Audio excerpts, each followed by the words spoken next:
Bonjour, professeur.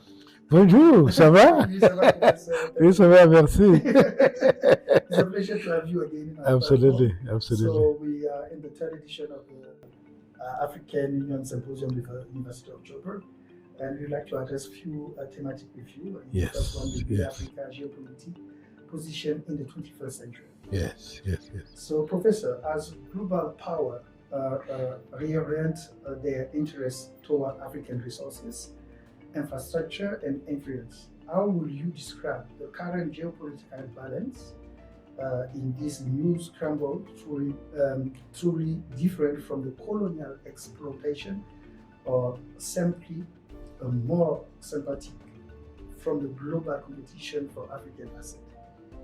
Yes, thanks a lot. Thank you for having me in this discussion. I think I recall that we had a very fascinating discussion last time around the theme of the symposium at the time, the AU Studies Symposium, and I'm happy to be with you again this year during the third AU Studies Symposium here in Johannesburg, South Africa. My name is Khabele Matlosa, originally from Lesotho, here in Southern Africa, actually within South Africa. Our country is totally surrounded by South Africa, as you know. And I'm a former director of political affairs at the African Union Commission in Addis Ababa, Ethiopia. So I've worked for the African Union for a long time. Even before working for the African Union, actually, I worked for the United Nations also for some time. In particular, I was with the United Nations Development Program, UNDP, and then I joined the African Union. So I do have a good perspective, not good perspective, I must be modest also. I do have a good appreciation. I must be modest. I have a good appreciation of the global system as well as the continental system coming from the UN and from the African Union. So your question, therefore, it's a pertinent one in terms of the geopolitics, the current geopolitical dynamics, and the what we call the new scramble for Africa's resources.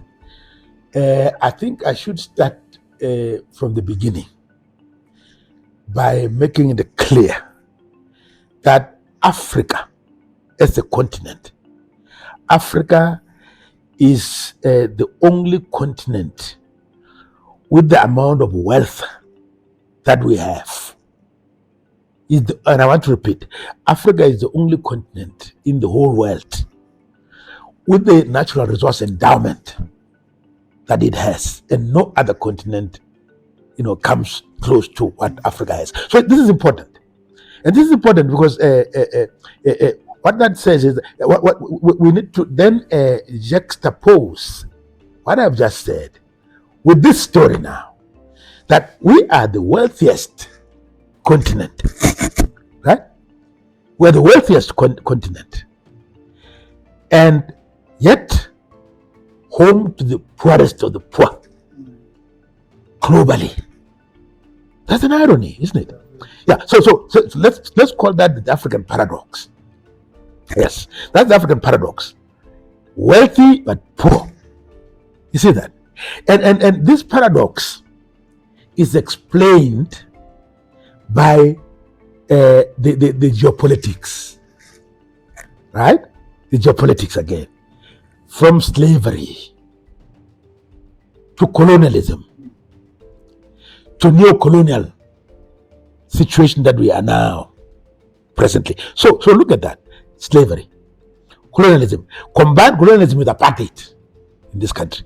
Yes, where we are, South Africa. Slavery, colonialism, apartheid, and neo-colonial relations that we have with the global North. So today, so this is what we are experiencing as the continent.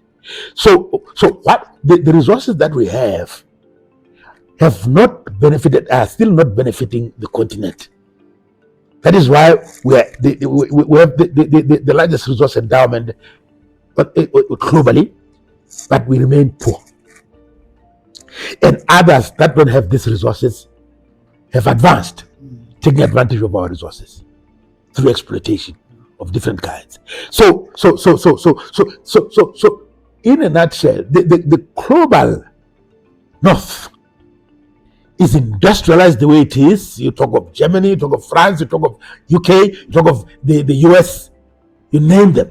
They're industrialized the way they are, they're developed the way they are because of Africa. Because of Africa. And we are underdeveloped the way we are because of the global North. This is the tragedy of our continent. Now,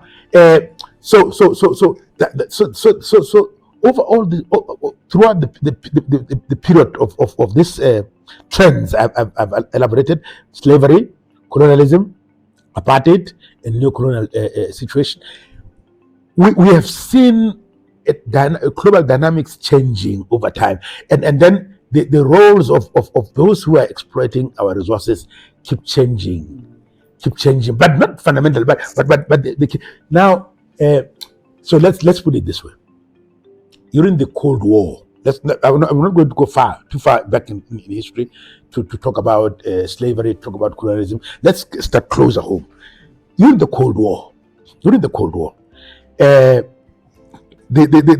competition over our natural resources was between two powers, the two superpowers. Remember, the United States of America, US, representing another,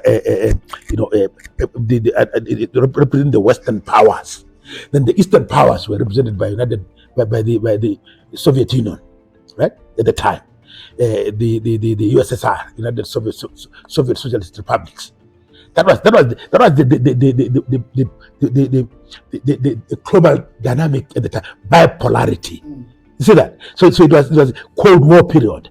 The US versus USSR, and Africa was then caught in between that, and then most of our countries would then take alliances either way. So that division helped continue the extraction of our resources by external power. Now, with the new dynamic, it's no longer bipolarity as we speak now. Now we are in a situation of multipolarity, if we put it that way. It is multipolarity. So it's no longer just the USSR, US. Now it's China, Russia, USSR, USA, sorry, USA, correct, USA, and other emerging powers, by the way. Other interesting emerging powers.